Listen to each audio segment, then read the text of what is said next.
ഇന്ന് നമുക്ക് ചോറിനാനൊരു അടിപൊളി ഐറ്റാണ് കേട്ടോ. അപ്പോൾ ആദ്യം തന്നെ നമ്മളെ തക്കാളിക്കുടനെ പറിക്കുകയാണ് കേട്ടോ. ഫസ്റ്റ് ഉണ്ടായതാണ് തുടുത്ത നാടൻ തക്കാളി. അപ്പോൾ രണ്ടെണ്ണം നല്ലോണം പഴുത്ത് വന്നിട്ടുണ്ട്. അപ്പോൾ ഈ രണ്ടെണ്ണം വെച്ചിട്ട് നമുക്ക് ഞങ്ങൾ ഉണ്ടാക്കാൻ പോകണം എന്താണെന്നറിയാം, ഒരു കിടുക്കാച്ചി തക്കാളി കൊണ്ടുള്ള ചമ്മന്തിയാണ് കേട്ടോ. ചോറിന് ഇടയ്ക്കിടയ്ക്ക് ഉണ്ടാക്കുന്നതാണ്. ചോറിന് മാത്രമല്ല കേട്ടോ, ദോശയ്ക്കും എല്ലാം അടിപൊളിയാണ്. നമ്മൾ തന്നെ തക്കാളി മരത്തുമുണ്ടായി തക്കാളി അതാണ് ഒന്ന് ഹൈലൈറ്റ്. ഈ ചമ്മന്തി ഞങ്ങൾ ഉണ്ടാക്കിയിട്ട് ഇത് ഇവിടെ വന്നിട്ട് ചേച്ചിമാരൊക്കെ കൂട്ടിയിട്ട് നല്ല രസമുണ്ടെന്ന് പറഞ്ഞിട്ട് ഇപ്പോൾ എല്ലാവരും ഉണ്ടാക്കി വെക്കാൻ തുടങ്ങിയിട്ടുണ്ട് കേട്ടോ.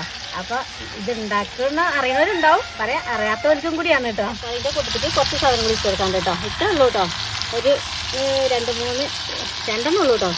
ചെറിയ ഉള്ളിയില്ലേ, അതൊന്ന് വാടിക്കിട്ടാൻ വേണ്ടിയിട്ട് കൊടുക്കുന്നുണ്ട്.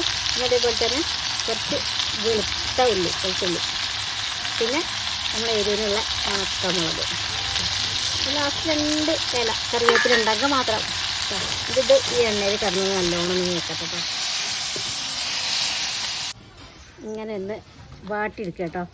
ഞാൻ നമ്മളിത് ചമ്മന്തി ആക്കാൻ പോകണം. അതിൻ്റെ മേലുള്ള ഈ തൊലി ഇട്ടുകൊണ്ട് ഒഴിവാക്കുക കേട്ടോ. ആദ്യം തൊലിയൊക്കെ ഒന്നിട്ട് അടർത്തി മാറ്റിയിട്ടോ. ഇതിലേക്ക് വേണ്ട കുറച്ച് ഉപ്പ് ഇട്ട് കൊടുത്തിട്ട് കൈ കൊണ്ട് തന്നെ പൊടി ആക്കിയെടുക്കുക. ഇതൊരു വേറെ ലെവൽ തന്നെയാണ് കേട്ടോ. കഞ്ഞിക്കോ ചോറിനോ എന്തിനൊപ്പം ആണെങ്കിലും അടിപൊളിയാണ് കേട്ടോ.